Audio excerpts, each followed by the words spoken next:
buenos días. Bienvenidos a la casa del Señor, en tu casa y en mi casa. Y esta mañana vamos a alabar al Señor y vamos a dedicarle este día porque nuestro Dios ha sido bueno. Tenemos más de 50 días de estar en casa y gracias a Dios no nos ha faltado la comida, nos ha faltado la paz, no nos ha faltado el aliento, no nos ha faltado una palabra de nuestro Dios de confort en cada día de nuestra vida. Así que Él es digno de toda gloria y de toda alabanza. Alabemos. Ahorita viene Rey y nos va a dirigir una alabanza. Amén. Dios me los bendiga. Estén ahí en familia, contentos. Amén. Bendiciones a todos esta mañana. Vamos a alabar al Señor esta mañana. Si el Espíritu de Dios está en mi corazón, yo danzo como David. Si el Espíritu de Dios está en mi corazón, yo danzo como David. Yo danzo, yo danzo, yo danzo como David. Yo danzo, yo danzo, yo danzo como David. Si el Espíritu de Dios está en mi corazón, yo canto como David. Si el Espíritu de Dios está en mi corazón, yo canto como David. Yo canto, yo canto, yo canto como David. Yo canto, yo canto, yo canto como David. The Spirit of the Lord is upon my heart.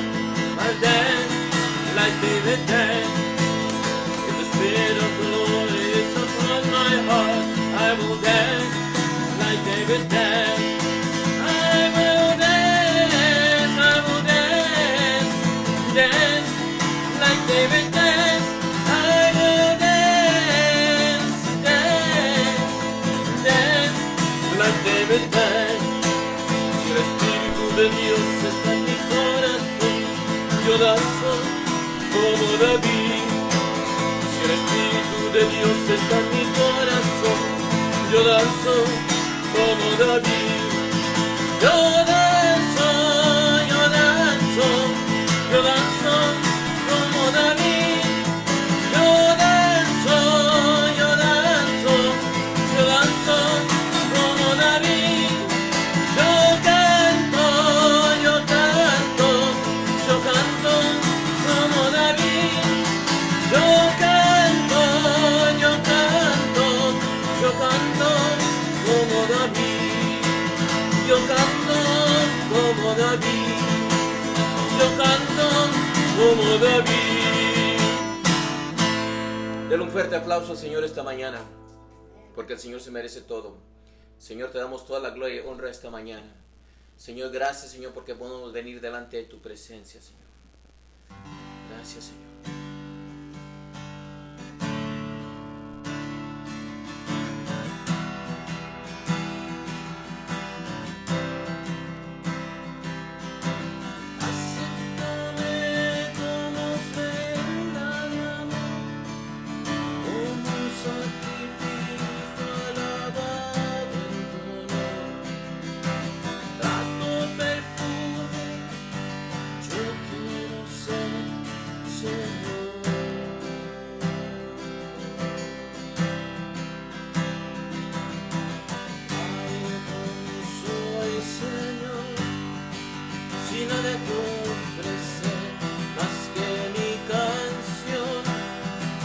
Me rindo todo a ti, tú eres Señor, tal como soy.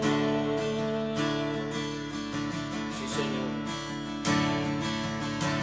tal como soy, Señor, no tengo más que darte mi corazón. Me rindo todo a ti, tú eres Señor, tal como soy.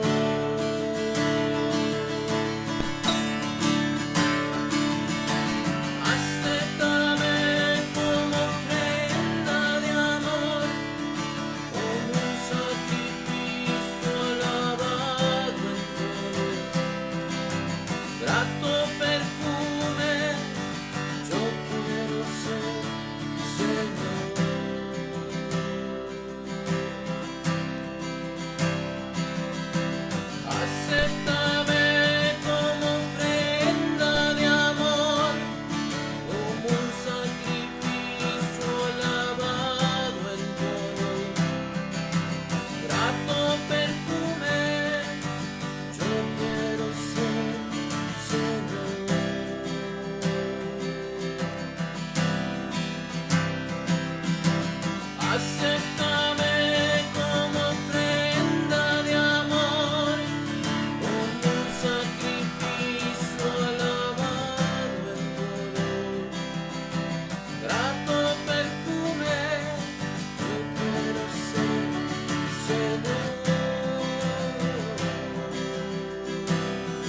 Acéptame esta mañana, Señor. Acepta mi canción, Señor. Acepta mi corazón, Señor. Te entrego, Señor, mi mente, Señor. Te entrego, Señor, mis problemas esta mañana, Señor. Te entrego, Señor, todo lo que está en mí, Señor. Acepta mi canto esta mañana, Señor. Acepta, Señor, lo que yo tengo esta mañana, Jesús.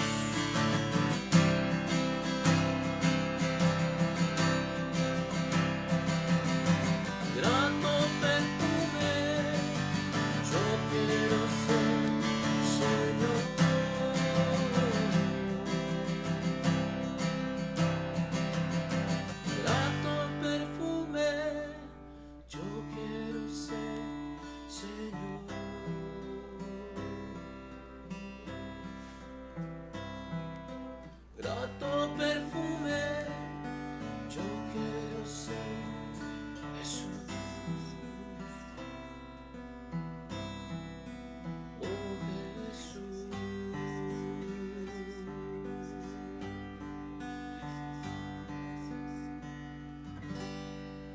Bendecidos.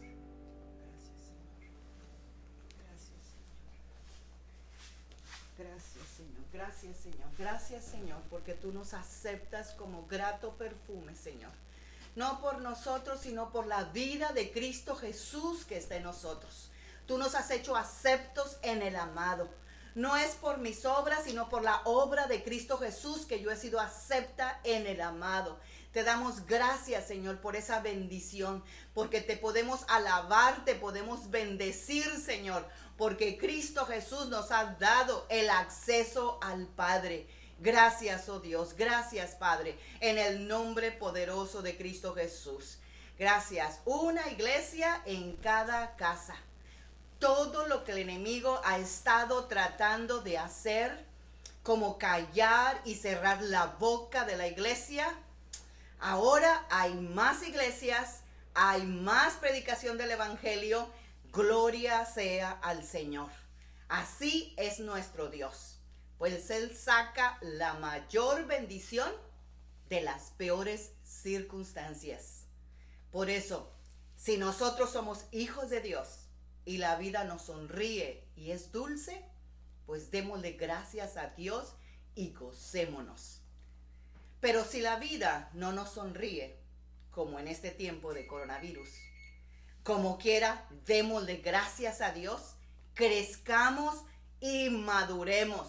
No hagamos las pataletas que hace un niño, sino que al contrario, nosotros vamos a crecer y vamos a madurar a través de las circunstancias que estamos pasando, porque nuestro Dios ha dicho que nunca nos dejará, nunca nos va a desamparar, que Él va a estar con nosotros todos los días de nuestra vida.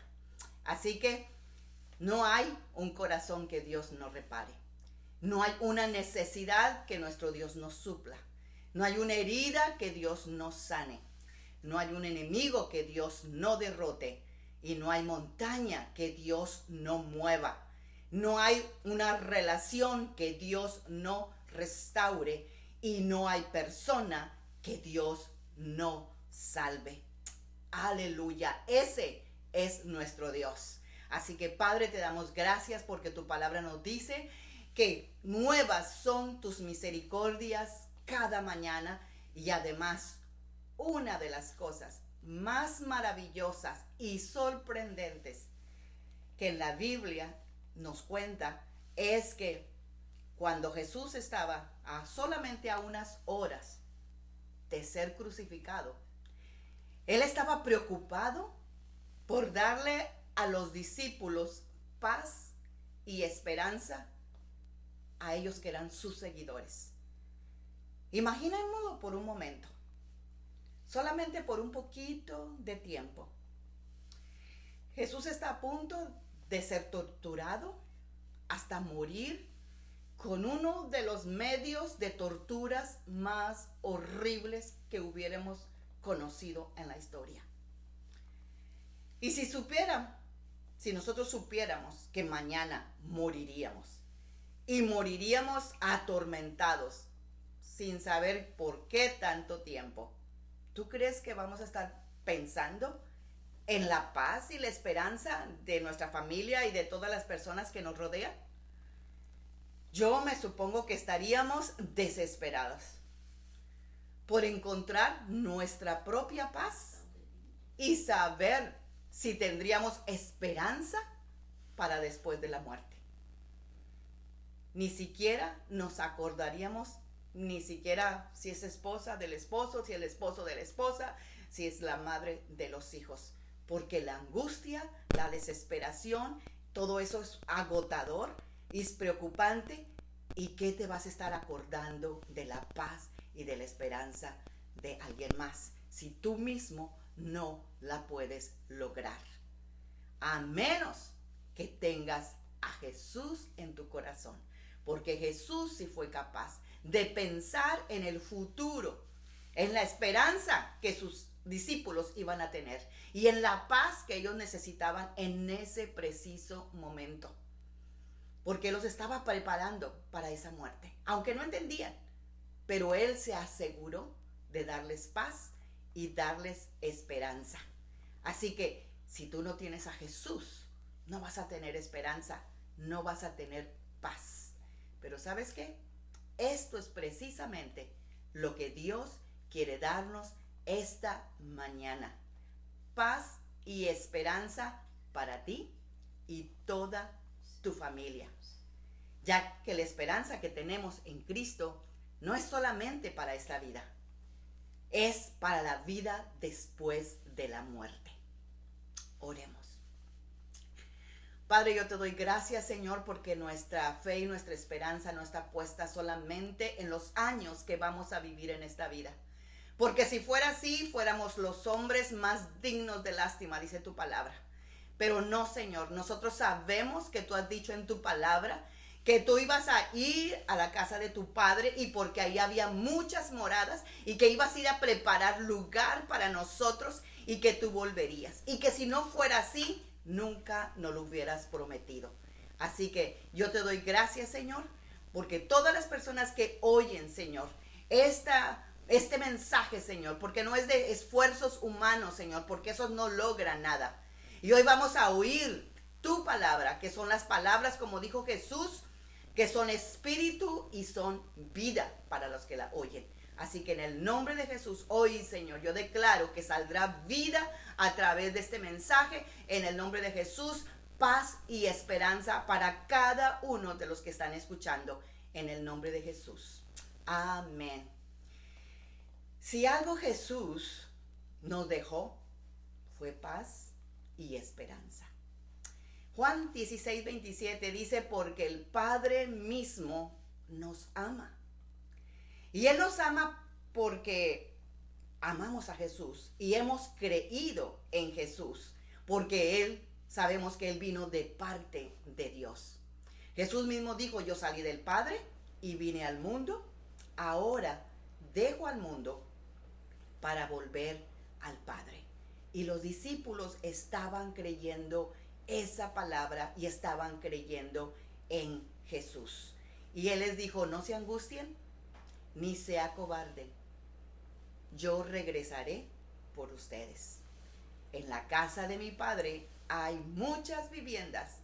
Si no fuera así, no les habría dicho que voy a preparar un lugar para ustedes. Y si me voy a preparar un lugar, volveré para llevármelos conmigo. Así ustedes estarán donde yo esté. El Señor se ha preocupado por nosotros, por dónde vamos a estar, porque Él quiere que estemos con Él. Eso nos da paz y nos da esperanza. Y ahora vamos a ver aquí en la palabra una esperanza mucho más real, una esperanza que estas personas recibieron en vida, en la cual nosotros nos vamos a poder identificar.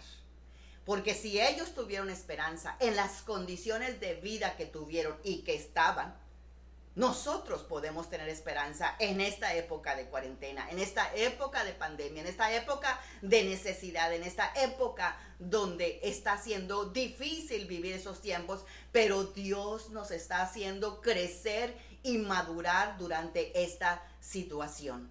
Así que vamos a leer la Biblia en Mateo 1, del 1 al 16, capítulo 1, del 1 al 16. Ahí en tu casa, si quieres, sígueme. Y es la genealogía de Jesús. ¿Y qué dice? Yo voy a leerte el lenguaje de la traducción actual, porque todas las demás versiones es un chorro de nombres y tanta palabra y tanta cosa que yo hasta me mareo. Pero me encantó esta Biblia donde es más concreta y te dice todos los nombres, ¿verdad? De la descendencia nada más. Pero aquí yo te voy a leer esa lista. Nosotros no estamos acostumbrados, ¿verdad?, a leer genealogías, pero el pueblo de Israel, esa era su pasión, saber de dónde venían y quiénes eran sus descendientes y quiénes eran su abuelo, su tatarabuelo y todo eso. Pues imagínate, acuerda que dice la palabra que nuestro Dios es el Dios de Abraham, de Isaac y de Jacob, el Padre, el Hijo, el Nieto, ¿verdad? Así que Dios es un Dios de generaciones. Y además Él ha prometido que si nosotros somos salvos, nuestras generaciones, hasta 1000 generaciones van a ser salvas.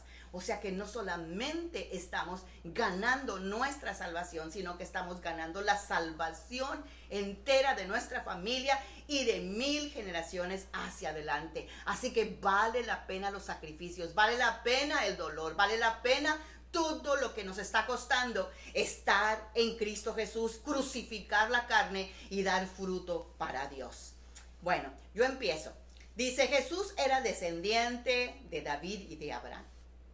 Y esta es la lista de toda su familia que vivieron antes de él.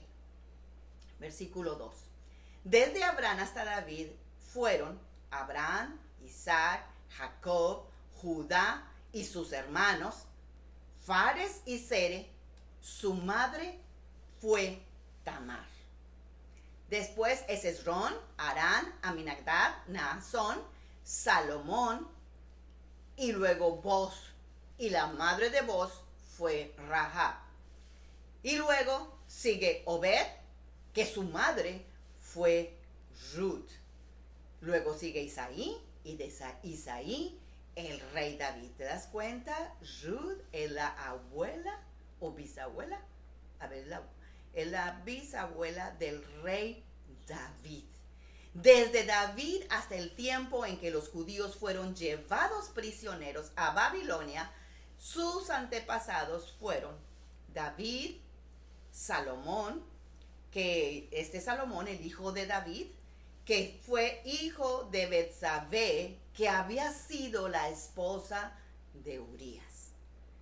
Roboam, Abías, Asa, Josafat, Joram, Osías, Jotam, Acaz, Ezequías, Manasés, Amón, Josías, Joaquín y sus hermanos, desde el tiempo en que los judíos fueron llevados a Babilonia hasta el nacimiento de Jesús, sus antepasados fueron Joaquín, Salatiel, Zorobabel, Abiud,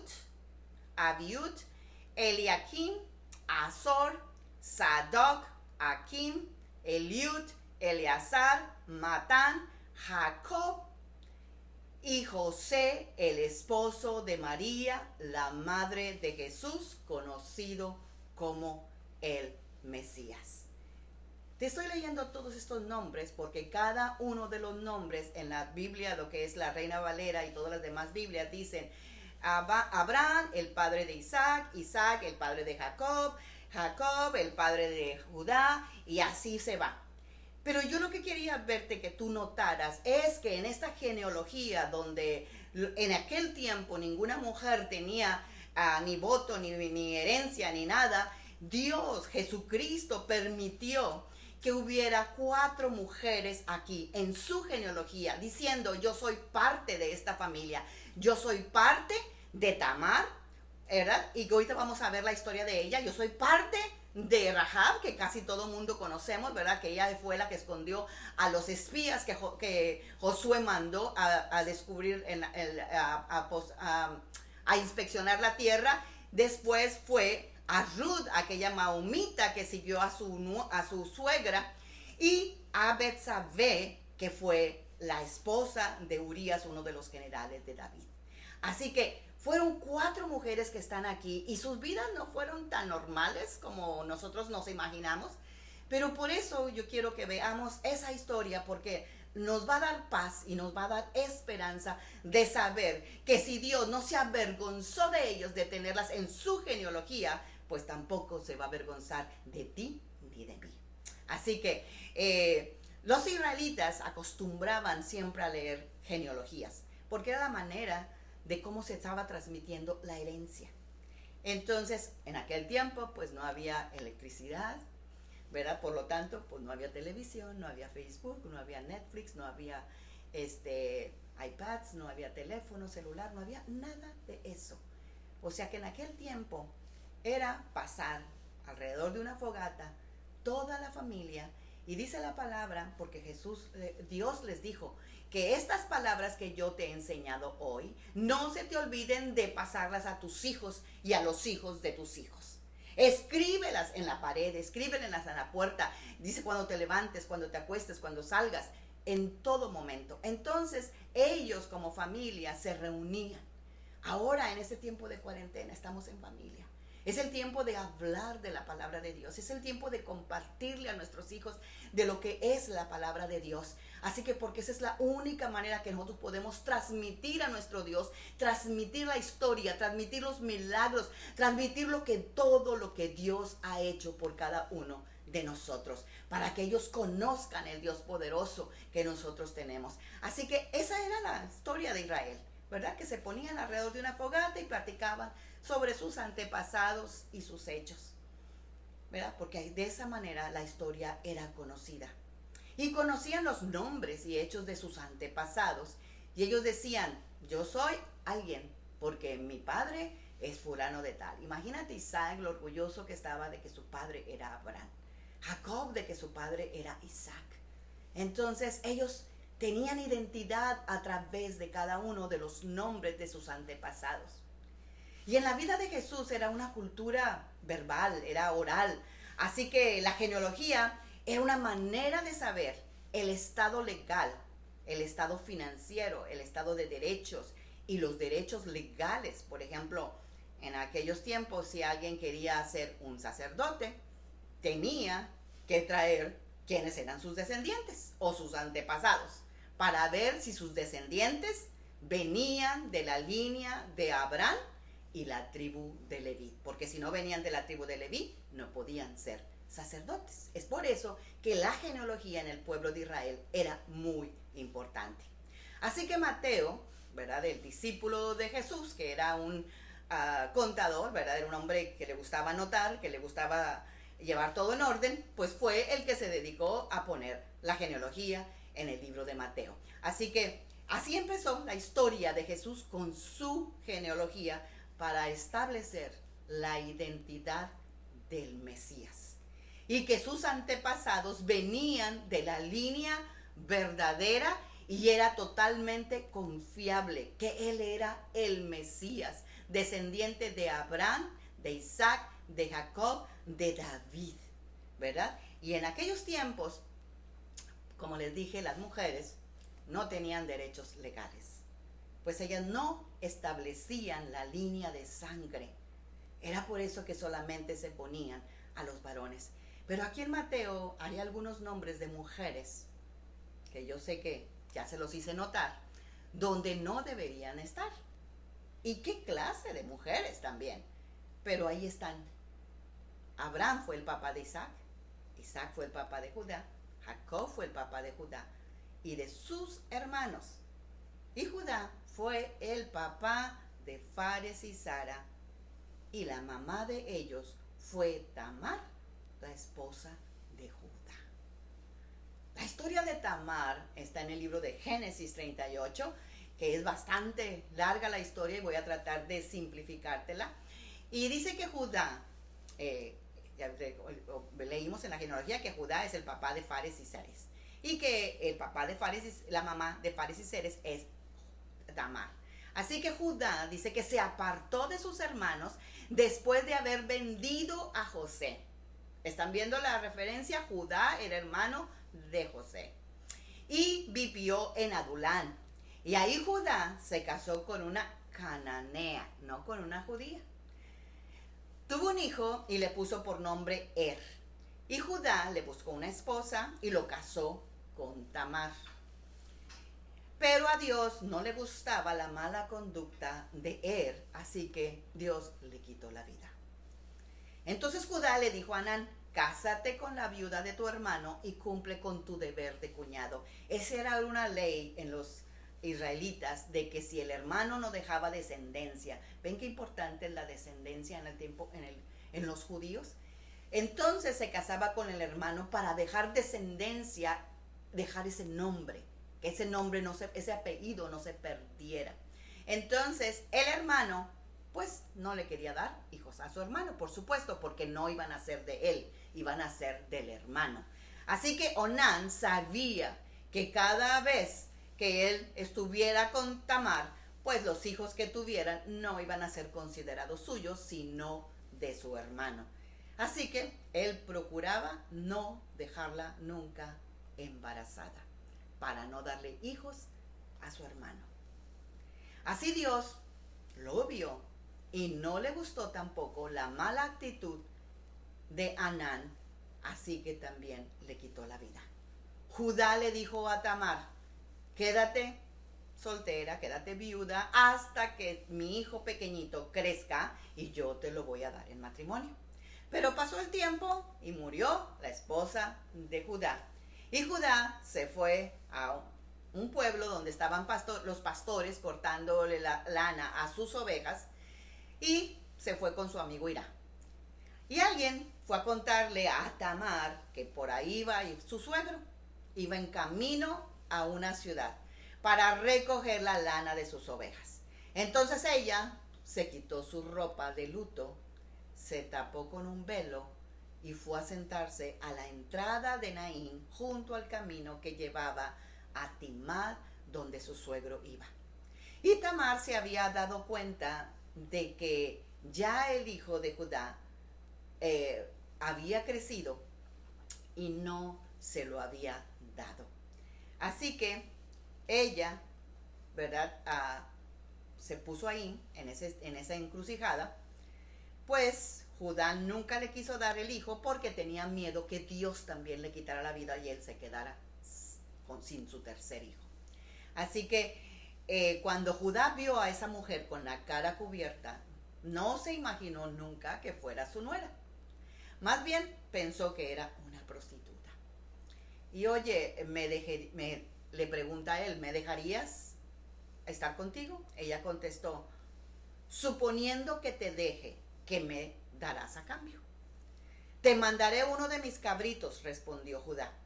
Acepto, dijo ella, pero para que yo sepa que me vas a mandar tu cabrito, déjame algo de lo que traes ahorita como garantía de que me pagarás.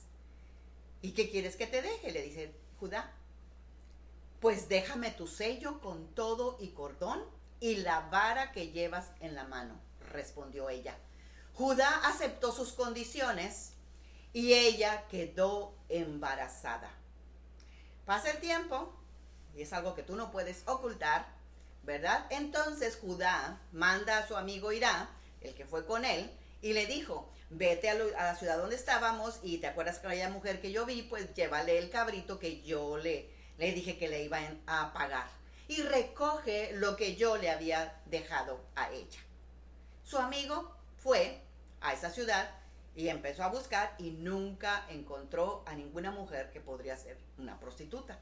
Entonces él anduvo preguntando por ahí: ¿y dónde está la prostituta que acostumbraba a sentarse junto al camino de Naín? Ellos contestaron: aquí nunca ha habido ninguna prostituta. El amigo de Judá regresó y le dijo: no encontré a esa mujer. Ahí no ha habido ninguna prostituta. Y Judá respondió: pues que se quede con todo, pero nadie podrá decir que yo no cumplo mi palabra. Yo te envié con el cabrito y tú ya no la encontraste. Así que mi cuenta está saldada. Pero continuamos en el versículo 24 del Génesis 38, donde dice que a los 3 meses alguien fue a decirle a Judá: tu nuera Tamar ha tenido relaciones con alguien, pues resulta que ella se ve embarazada.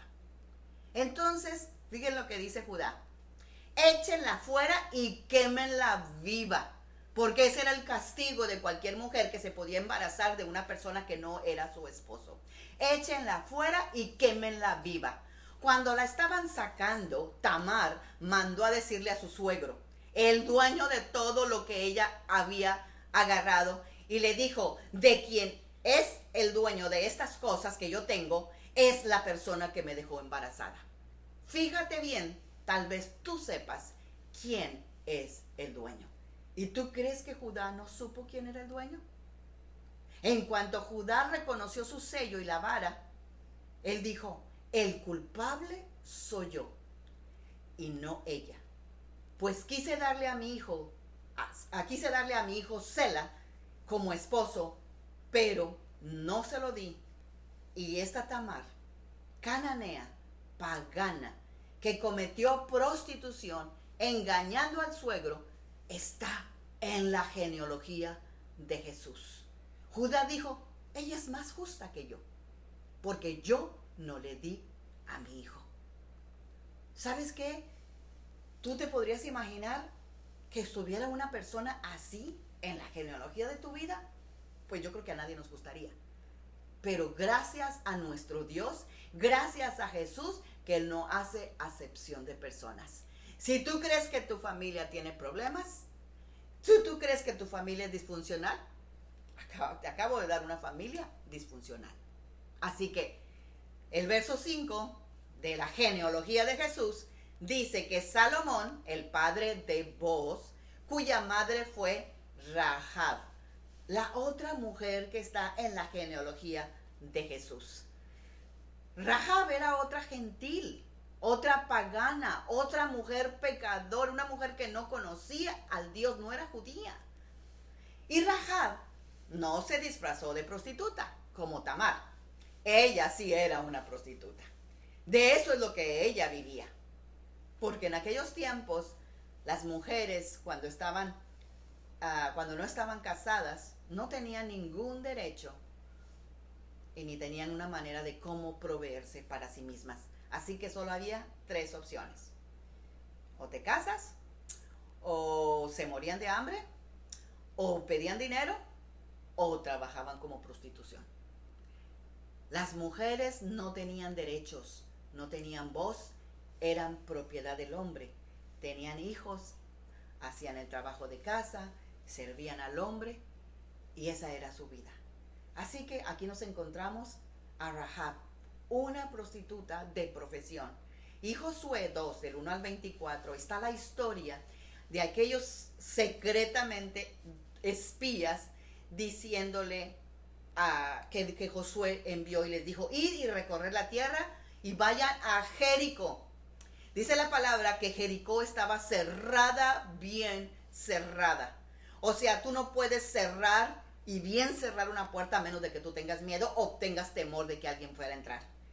Es más, la palabra dice que tenían doble torre, o sea, era una fortaleza tremenda lo que el pueblo de Jericó había hecho. ¿Y sabes por qué? Porque ellos habían oído que el Dios de los israelitas había abierto el mar rojo y los había sacado de la esclavitud de Egipto. Y dijo: allá vienen para acá, hay que hacernos murallas, hay que cerrar y cerrar bien cerrada Jericó, porque nos van a destruir, así como destruyeron a los egipcios.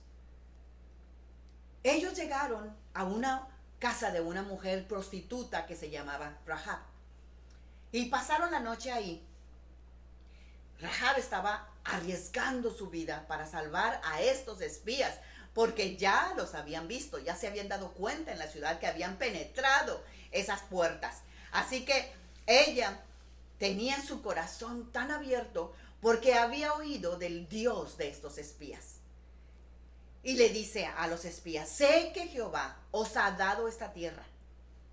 Os ha dado esta tierra. Ellos andaban inspeccionando, pero ella decía, ya les dio la tierra. Imagínate, más fe tenía la prostituta que el mismo Josué, porque el miedo a vosotros ha caído sobre nosotros.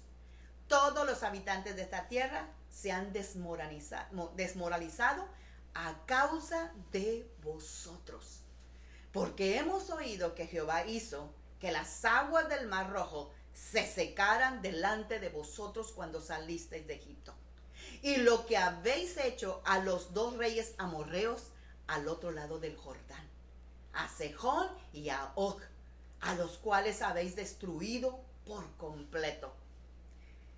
Al oír esto, nuestro corazón desfalleció, quedándonos sin aliento en ninguna de nuestras vidas, porque Jehová vuestro Dios es Dios arriba en el cielo y abajo aquí en la tierra. El mundo pagano, los incrédulos, los que no eran judíos, estaban proclamando a nuestro Dios, que Él es Dios en los cielos y abajo aquí en la tierra. Tú y yo tenemos que saber que en esta pandemia, en esta cuarentena, en este coronavirus, nuestro Dios es un Dios arriba en el cielo y abajo en la tierra, independientemente lo que se diga aquí en la tierra. Así que no tengas temor. El temor tiene que estar en nuestros enemigos, como estaba aquí en Jericó. Y ahora Rahab le siguió diciendo, por favor, júrenme por Jehová, júrenme por su Dios, le dijo, que como yo he mostrado misericordia para vosotros, así hagan ustedes conmigo, con mi familia, con mi padre, de la cual tú me vas a dar, ustedes me van a dar una señal segura que lo van a hacer. Prométanme que no me van a mí a denunciar con mi rey para que me asesinen. Me dejarán vivir a mi padre, dejen vivir a mi madre, a mis hermanos, a mis hermanas y a todos mi familia. Si yo les libro la vida a ustedes dos, ustedes me librarán la vida a mí y a toda mi familia. Eso es lo que Rahab se atrevió a pedirle a los 2 espías. Y ella sabía que ellos eran capaces de hacer eso. Los hombres le respondieron, nuestra vida sea por la vuestra. Intercambiaron la vida, la seguridad de ellos por la vida de la prostituta. Y dice, tu vida, nuestra vida sea por la vuestra hasta la muerte. Si tú nos escondes, entonces cuando Jehová nos haya dado la tierra, mostraremos. Fíjate, los espías están diciendo cuando Jehová nos haya dado. Y Rabá le dijo, Dios les ha entregado ya esta tierra. ¡Wow! ¿Te fijan? ¡Qué confesión! Cuando Jehová nos haya dado la tierra, mostraremos para contigo misericordia y verdad. Luego ella los hizo descender con una cuerda por la ventana, porque su casa estaba sobre la muralla de la ciudad. Y ella ahí vivía en esa muralla.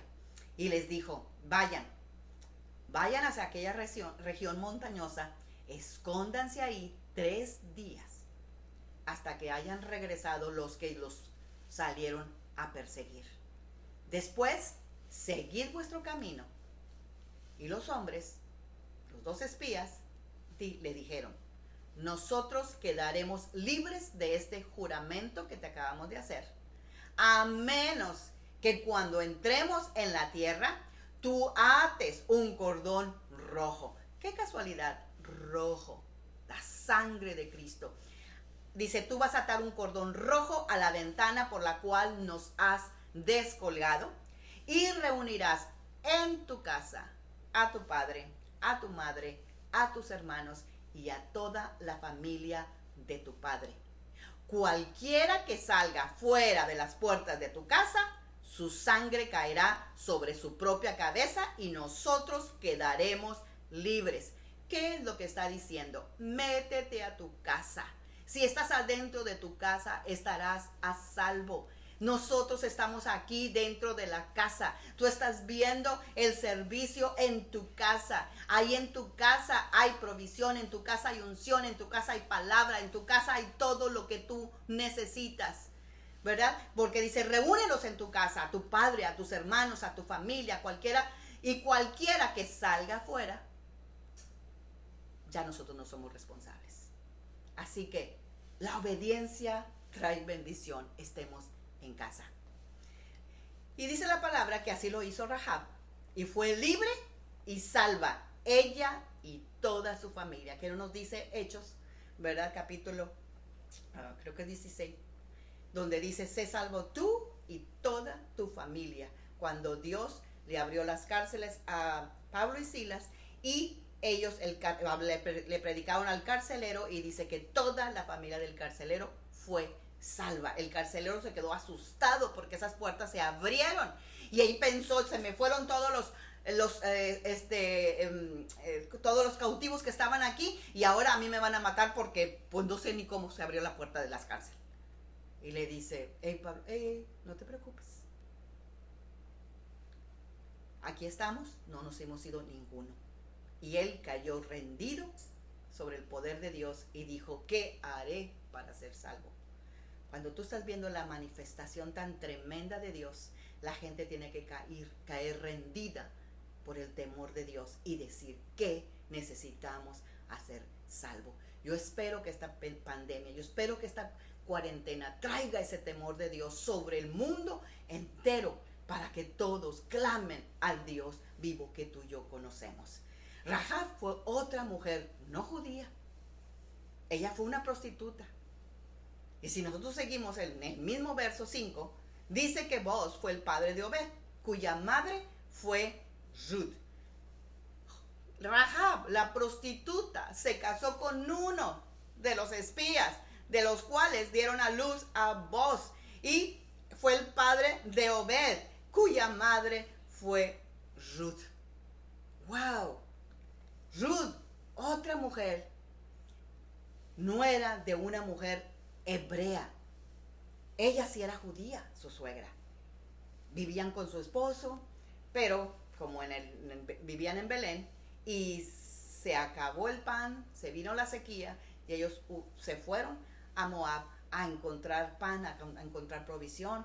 Casaron a sus hijos con gente que no era judía, con maomitas, y la tierra de Maomita era una tierra maldecida, que Dios dice en la escritura que no pueden entrar a su genealogía, a su descendencia, hasta 10 generaciones están maldecidos. Imagínate.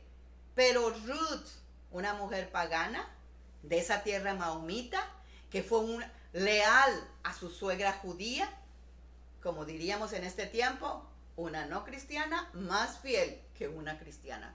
Se oye feo, ¿verdad? Pero así estaba haciendo en ese momento.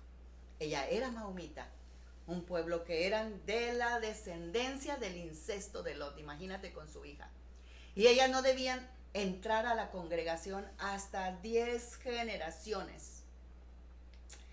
Y Ruth se casó después con Boaz, que era el hijo, era el nieto de la prostituta, o era la abuela del plan, ¿verdad? Tengo que irme más atrás. Ok. Que después vino el rey David.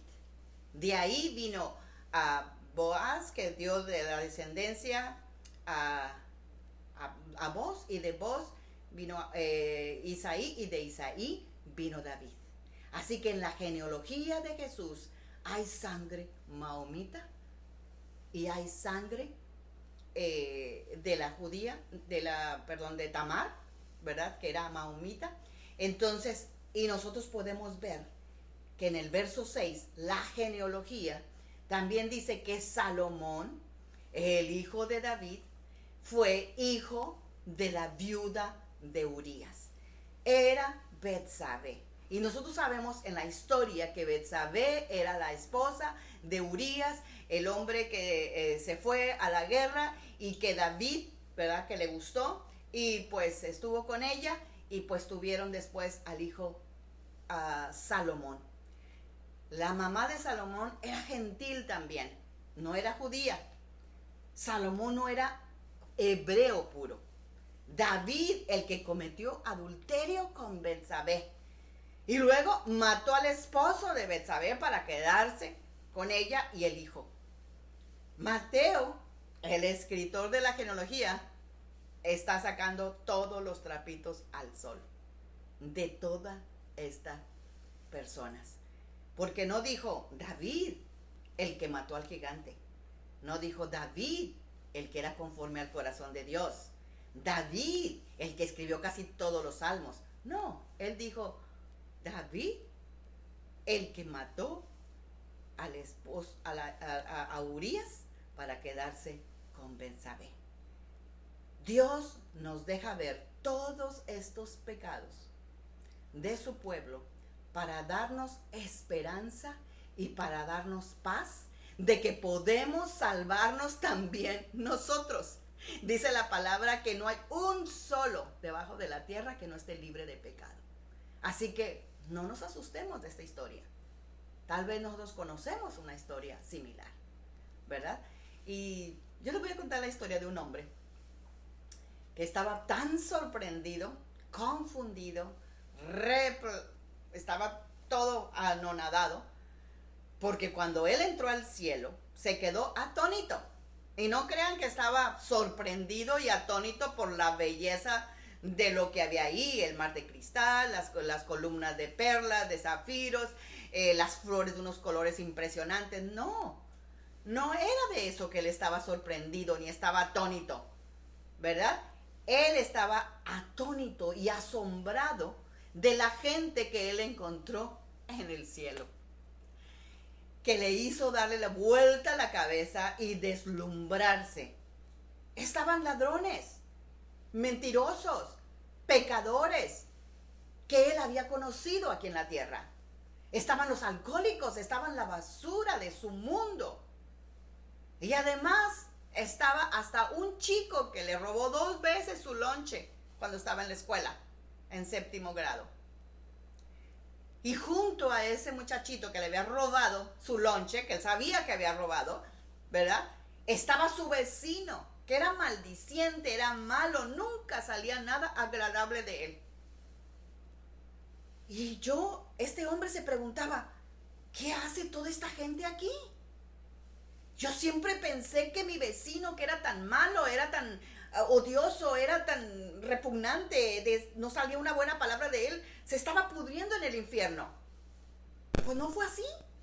Míralo, ahí está sentado en esa nube, decía este hombre, y se ve increíblemente bien.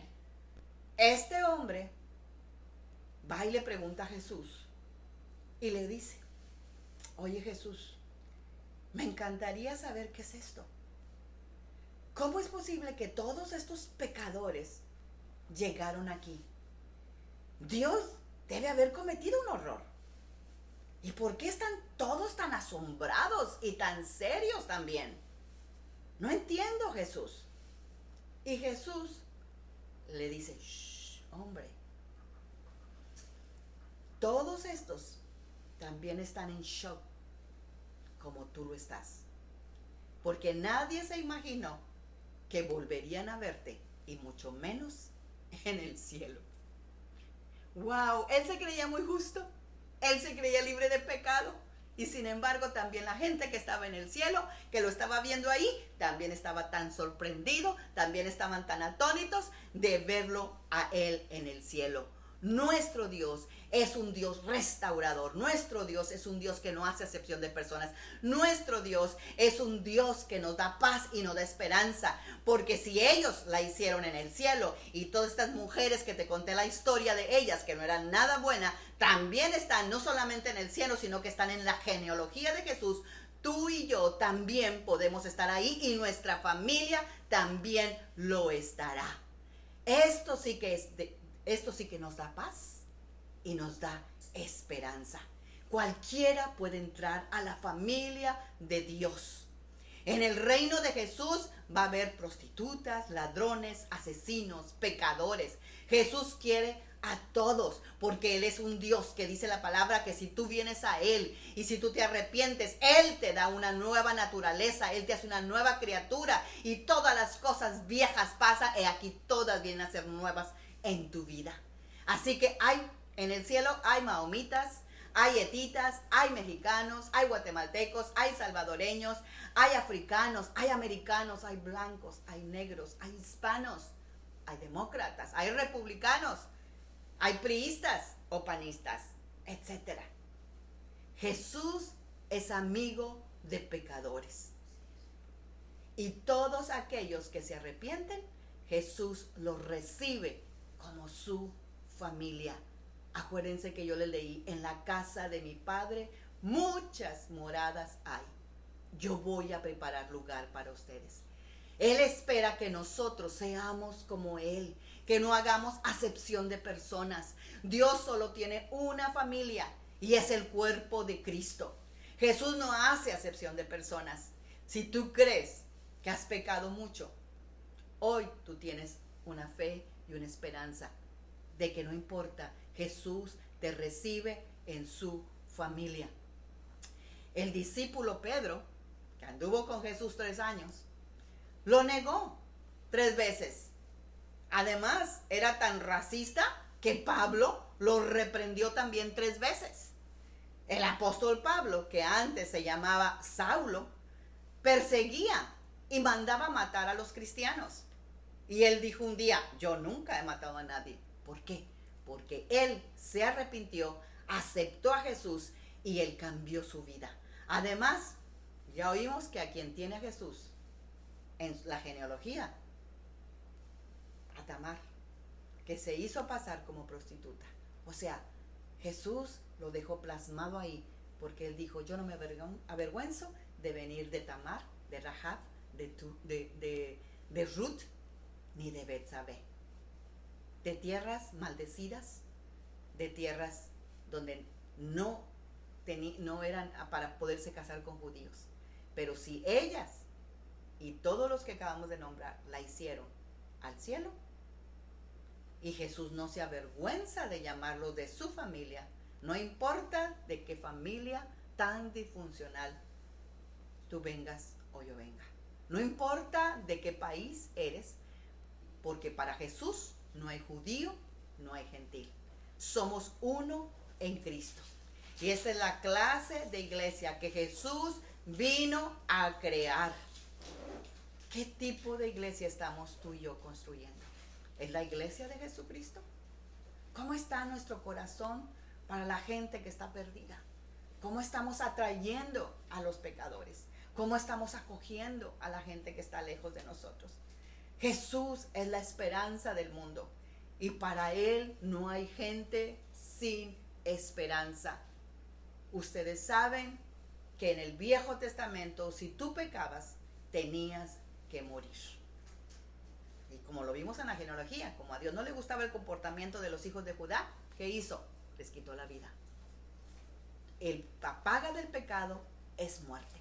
Y en el nuevo pacto, después de Jesús, también tienes que pagar por tus pecados. O pagas tú solo, o los pagó Cristo, o aceptas el sacrificio de Cristo Jesús en la cruz del Calvario. Yo acepto el sacrificio de Cristo Jesús. Jesús ya lo pagó por ti y por mí. Solo Jesús ofrece esa salvación. Es la mejor noticia del mundo. Es la paz y la esperanza que nosotros necesitamos en este tiempo. Que en ningún otro lugar la vas a encontrar, la vas a conseguir. Eso te libera de condenación, te libera de vergüenza, te libera de rechazo, te libera de pecado. Porque Romanos 2:4 dice, Dios es muy bueno. Y tiene mucha paciencia y soporta todo lo malo que ustedes hacen. Pero no vayan a pensar que lo que hacen no tiene importancia. Dios los trata con bondad para que se arrepientan de su maldad. Eso sí que es un regalo de paz y esperanza. Y si alguno de ustedes que me está escuchando se ha sentido condenado, se ha sentido que no es digno de venir a la familia de Dios, porque le ha fallado a Dios, o crees que tus pecados son imperdonables, tú ya oíste la buena noticia. Ya viste todas las personas que están en las moradas celestiales. Dios no ha hecho acepción de personas. Y Jesucristo ha dicho, yo soy el mismo de ayer, de hoy y de siempre. Ven a Dios esta mañana. Dios quiere darte el regalo de paz y esperanza y decirte que eres parte de mi familia. Yo te acepto. Ven a Jesús. Oremos esta mañana. Yo quiero que allí donde estás, ahí en tu casa, tú cierres tus ojos, inclines tu cabeza y platica con Dios. Y dile: Señor, ya he oído que tú eres un Dios que no hace acepción de personas. Mi vida ha sido desastrosa, mi familia, mi descendencia. Señor, vengo de un pueblo maldecido. Señor, no la he visto una hasta el día de hoy. Pero Señor, tú eres bueno, has dicho en tu palabra, y eres un Dios longánimo, que tú quieres que todos vengan al arrepentimiento. Yo me arrepiento de toda mi vana manera de vivir y abro mi corazón y te recibo a ti como mi Salvador. Enséñame a vivir conforme a tu palabra. Dame paz, dame tranquilidad, dame esperanza para cuando vuelvan los dardos de angustia, de duda, yo confíe en ti, pues tú has prometido estar conmigo todos los días de mi vida hasta la eternidad. Gracias, Señor. Gracias por tu perdón, gracias por la fe, gracias por la paz, gracias por la esperanza, Señor, porque, Señor, tú nos has dicho: yo os dejo mi paz, no la paz como se las da el mundo, porque en mí tendrán paz. Y venid todos los que están cargados, todos los que están cansados de pecado, de angustia, de falta de empleo, de lo que sea, que yo los haré descansar. Gracias, Señor, porque tú eres nuestro pastor y nada nos falta. No que nada nos faltará, no nos falta ahora, ni tampoco nos va a faltar mañana. Amén. Qué precioso Dios tenemos, que nos da paz y nos da esperanza. Y si tienes tú la paz y tienes la esperanza, también se la puedes dar a tu familia y se lo puedes dar a todas las personas que tú conoces. Abre tu corazón, háblales de tu gran Dios, háblales de lo bueno y maravilloso que es Él, en el nombre poderoso de Cristo Jesús. Amén. Pasen un bendecido domingo ahí con toda su familia. Dios me los bendiga.